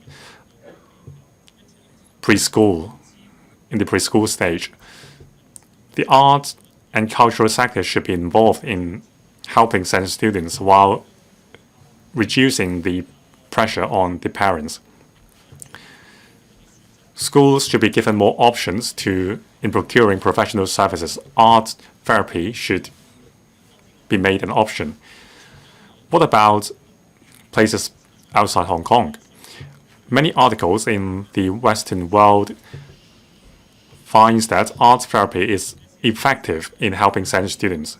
SEN students can express themselves through verbal and non-verbal means, and also understand personal boundaries through art therapy. They can establish their confidence. It is very crucial to the development of their mental well-being. In some countries, there is an accreditation system for art therapists. Hong Kong should learn from these places. Now, about articulation prospects. After leaving ordinary schools, there is a lack of articulation pathways for these SEN students. After graduating, they can only engage in basic jobs or just idle at home. Now we should expand the career pathways for these students. Like Mr. Tang Fei said, we need to help them tap their potential. Art can give them positive guidance. Thank you. Dr. Dennis Lam. Thank you, President. SEN students can be categorized into 9 types. They are ADHD, autistic spectrum disorder, intellectual disability, mental illness, specific learning difficulties, physical disability, visual impairments, hearing impairments, and speech and language impairments.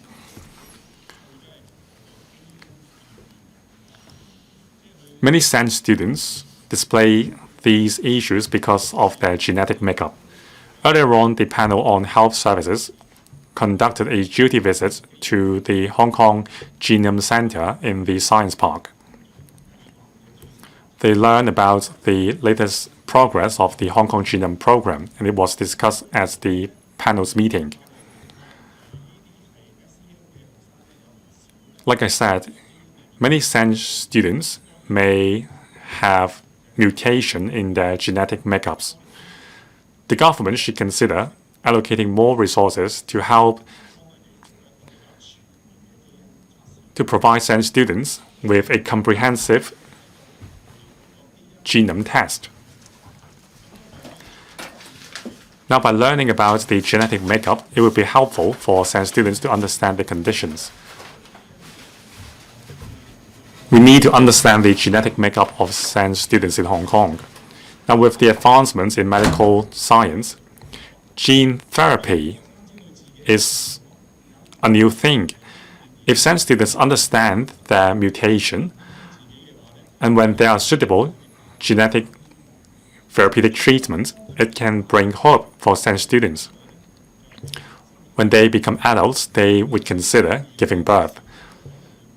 Now, genetic mutations are likely to be passed on to the next generation. So the government should really consider offering a prioritized genetic test for SEN students.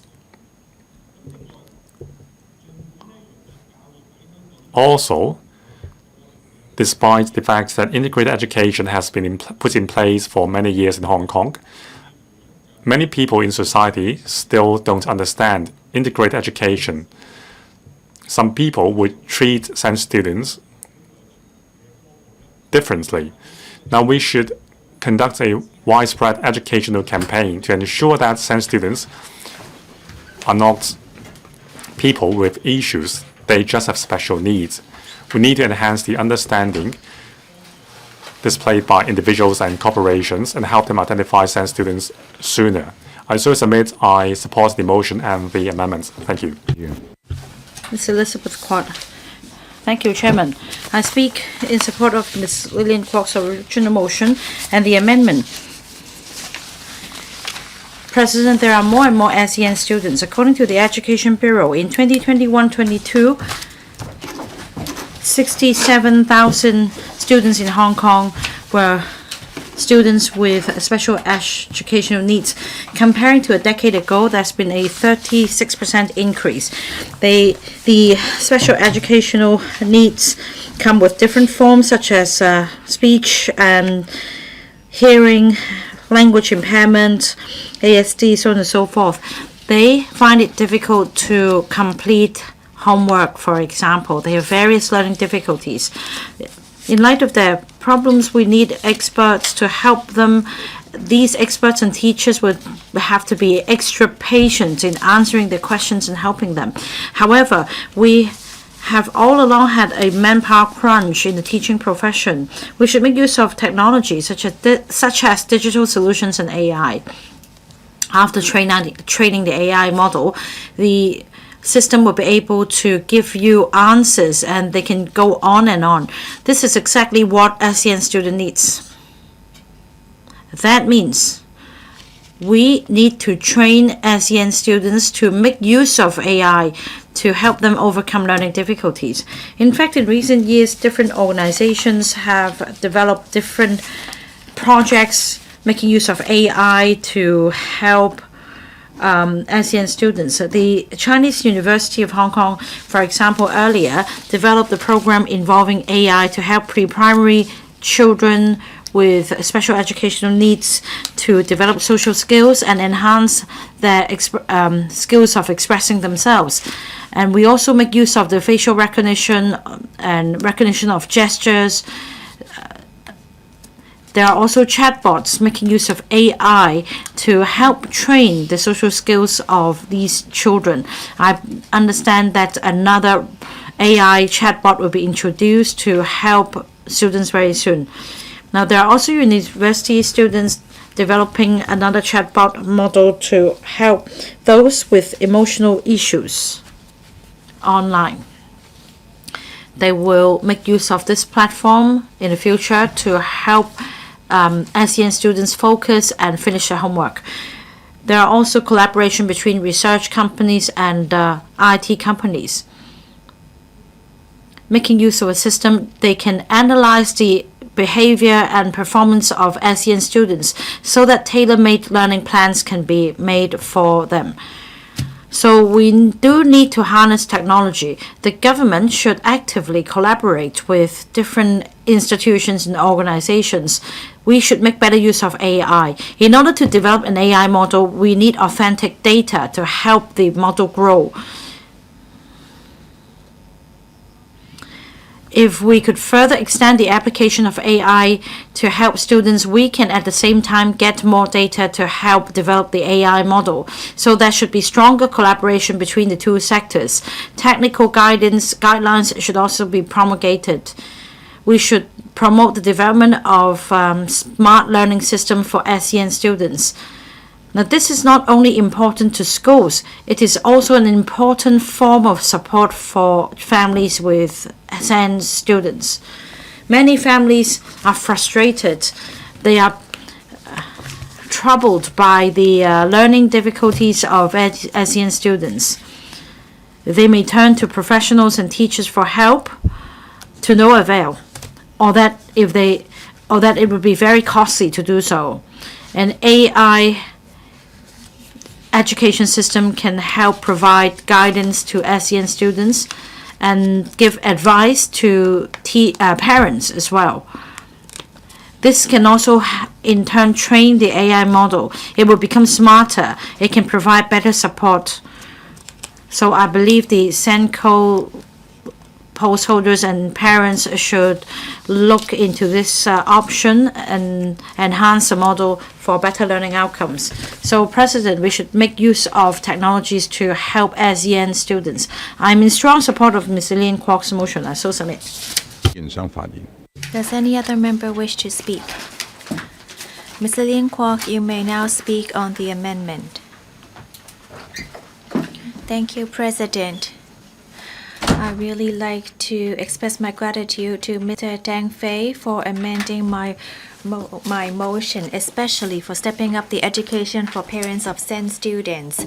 Many members who have spoken are concerned with the education for parents of SEN students, how to raise their awareness.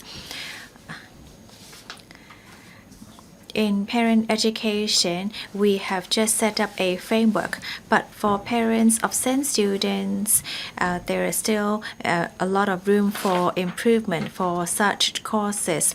We need to provide support for the parents, help them understand SEN students. Actually is a huge burden for parents of SEN students, and they always have to live under pressure. I also like to thank Mr. Kenneth Fok for mentioning arts therapy. Arts therapy is important to both students and families. I remember I led some art therapists to provide art therapy activities for parents and SEN students. And within 1 hour, we were able to find that there were 4 parents who needed personal counseling, and there was a follow-up for them for 6 months. Not only do we have to provide more information for parents of SEN students, we also need to help manage their emotions. They need to accept their children. Many of their children are dyslexic or suffer from hearing impairment, or they have ADHD. ADHD parents find it very difficult to take care of their children. They receive many complaints from schools that children would not sit down properly, and therefore many of them were only able to, they would need to take medication under the 3-tier intervention model. But in my teaching career, I always say that if parents are willing to try to understand ADHD children, then they wouldn't need to take medication. Many parents of my previous students have taken my advice, and now they would only give medication at night instead of morning, or they would bring their children to go running early in the morning to try to rely less on medication. Parent education is of the utmost importance. Through that, we can also push for social acceptance. Other than teaching parents of SEN students, we also want parents of mainstream children to understand as well. In many of our activities, we need to enhance a parent-child relationship and teach SEN families to integrate into society. Many parents are afraid to bring their SEN children out to take public transportation or to attend public activities because they are afraid that they would be stereotyped.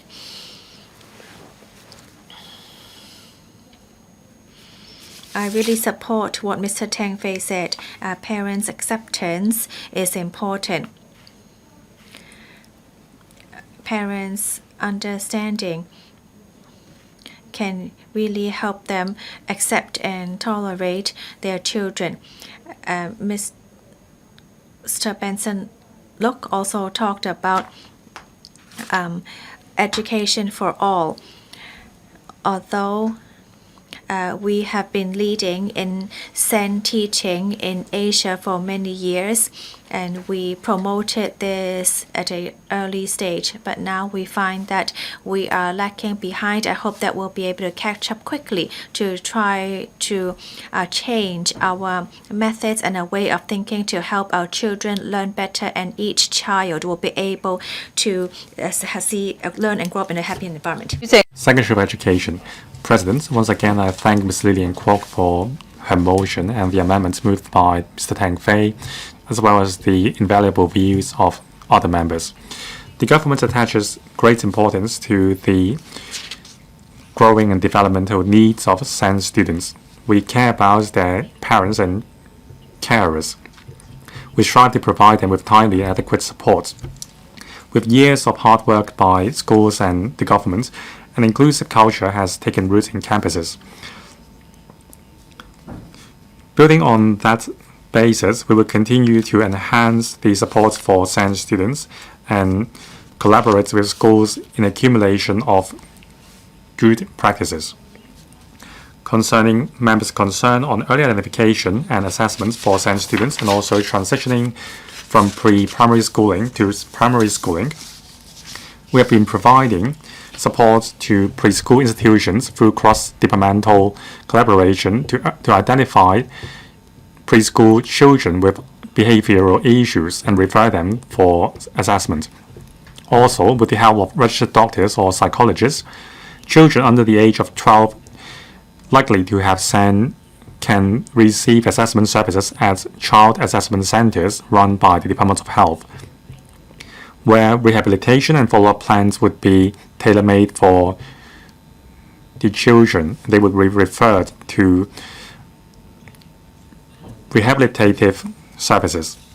With the consent of parents, assessment results and SAN information would be transferred to recipient schools so that early support can be given.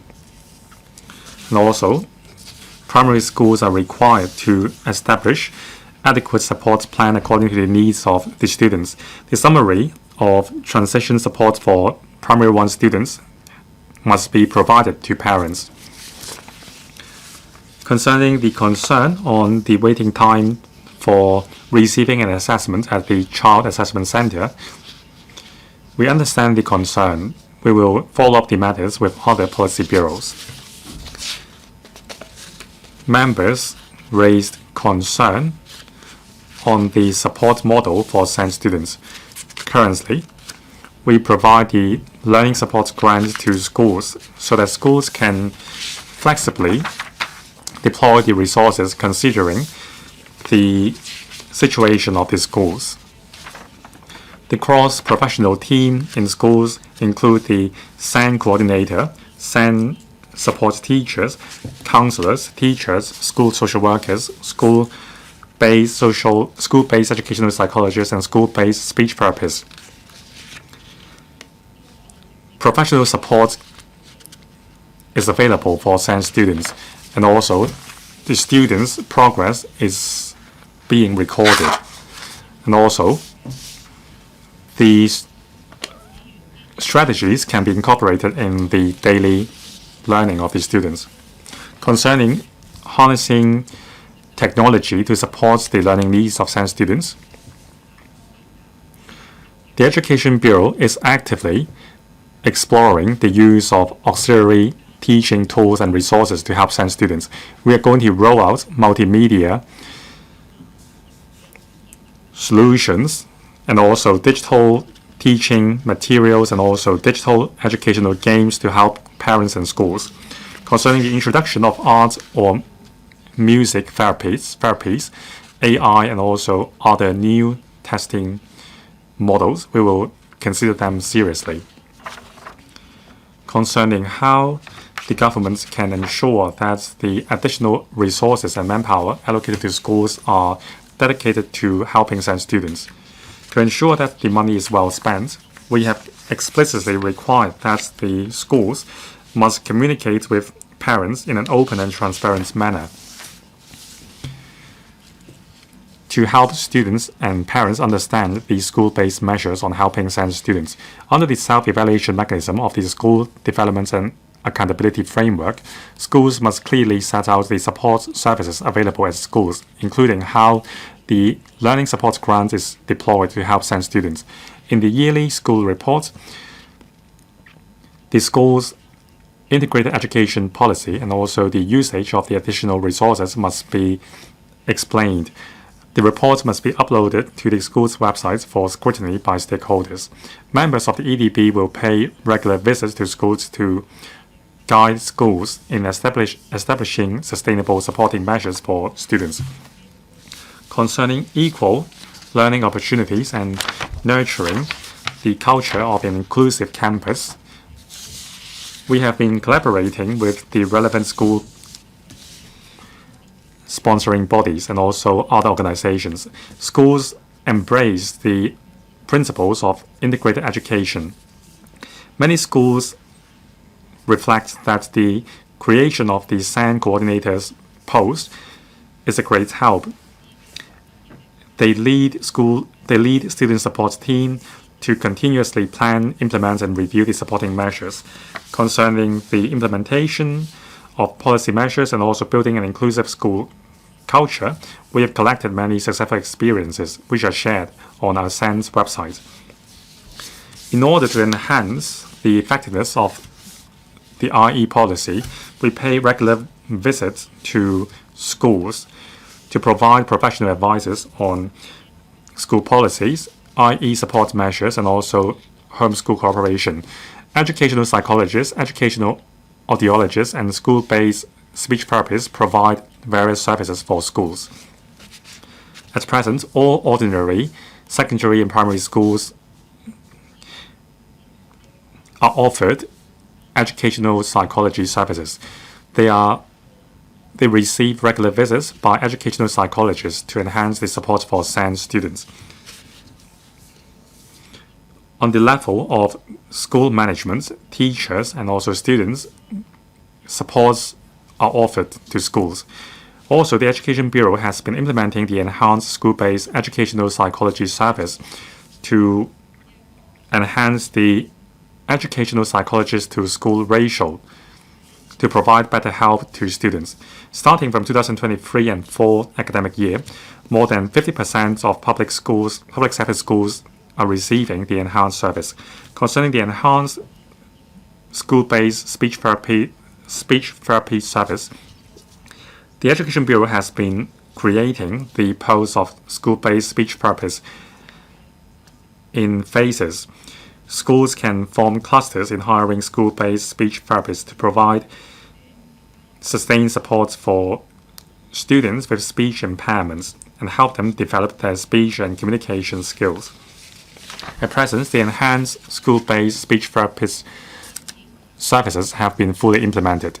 Concerning enhancing the assessment model for SEN students, these are suggestions which align with our policy intent. We have been enhancing teachers' understanding of our school-based approach on IE.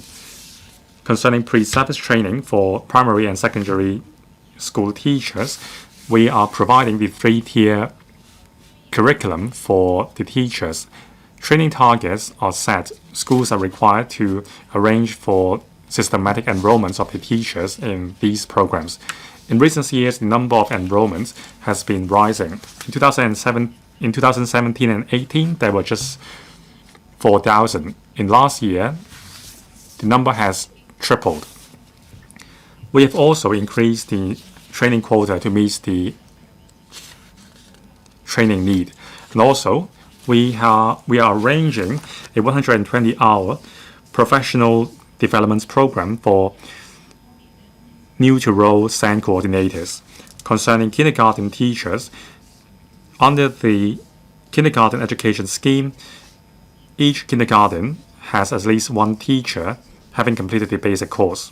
And also, thematic training activities are organized for teachers to educate teachers on the latest developments of SEN's education. Teacher education universities have enriched the contents relating to special education of their teacher education programs to equip pre-service teachers with skills and knowledges to care for SEN students. We will review the training progress in schools and arrange for teachers to receive the relevant training. We have been listening to the views of the industry in reviewing and enhancing the training modules for pre-service teachers. Concerning strengthening cross-departmental and cross-sectoral support, we have been working with the Departments of Health, the HA, and the Social Welfare Departments to provide assessment services, as well as preschool rehabilitation services for SEN students. Through cross-sectoral collaboration, we pay heed to the learning needs of individual SEN students and develop assessment tools jointly with universities. We also offer the Chinese language tiered intervention model to support students with learning difficulties. There is also the Students' Mental Health Support Program. Under the School Partnership Program, we invite special schools with rich experience in helping SEN students to become special school research centers to help ordinary schools to learn about skills and strategies to help SEN students. Some members suggest that we should enhance the SEN's website to cover other information for supporting SEN students. We will follow that up. Some members mentioned that we need to help school leavers who are SEN students to find a career pathway. We understand that because of their limitations or difficulties, SEN students face more difficulties. We have compiled the operation guide on the whole school approach to integrated education. It specifies that schools should set up a mechanism to help SEN students understand themselves and societal development through life planning education to help them make a decision on their articulation pathways. Also, career counselor, and also teachers responsible for life planning education should help students understand their ability, orientation, and interests, and encourage them to express their will concerning their future. On articulation pathway, we are dedicated to provide a diversified multiple pathways for students, including degree and sub-degree programs, and also VPAS programs. Under the JUPAS scheme, there is an assisted admission program so that SEN students can voluntarily submit information on their disabilities. Under this assisted admission program, schools will make suitable consideration concerning application made by SEN students, and also plan ahead in terms of supports available for the students. Concerning VPAT, the VTC provides equal learning opportunities to all students. Adequate support is provided. According to post-secondary institutions information, over the past 5 years, the number of secondary 6 school leavers with SEN enrolling in degree and sub-degree programs has been rising. Under the qualification framework, there are various accredited programs covering academic, VPAS, and continuing education for enrollments by SEN students. On parent support, I thank Mr. Tang Fei for mentioning in his amendments that we should take care of the needs of parents of SEN students. They face a lot of challenges and pressure. We have been supporting these parents through homeschool collaboration. We have been providing subsidies to Parent Teachers Association for schools to organize various activities to build a positive family culture and enhance the mental well-being of parents and students. We also encourage SEN students' parents to receive services provided by the Parents Relative Resource Centers so as to help them deal with the pressure they faced. Also, the Social Welfare Department has set up a 24-hour carer support hotline where professional social workers would provide counseling, emotional support, and assessment services for the callers. And also, public hospitals. There are also medical social workers in public hospital for helping the parents. Once again, I thank Ms. Lillian KWOK and Ms. Tang Fei for the motion amendments. I also thank members concerned on the topic.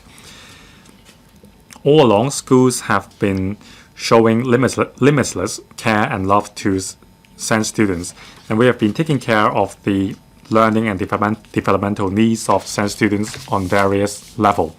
We help them develop multiple intelligences and help SEN students with various goals and abilities to find a future. Now, another goal of the integrated education is to help various stakeholders to understand, accept, and respect individual differences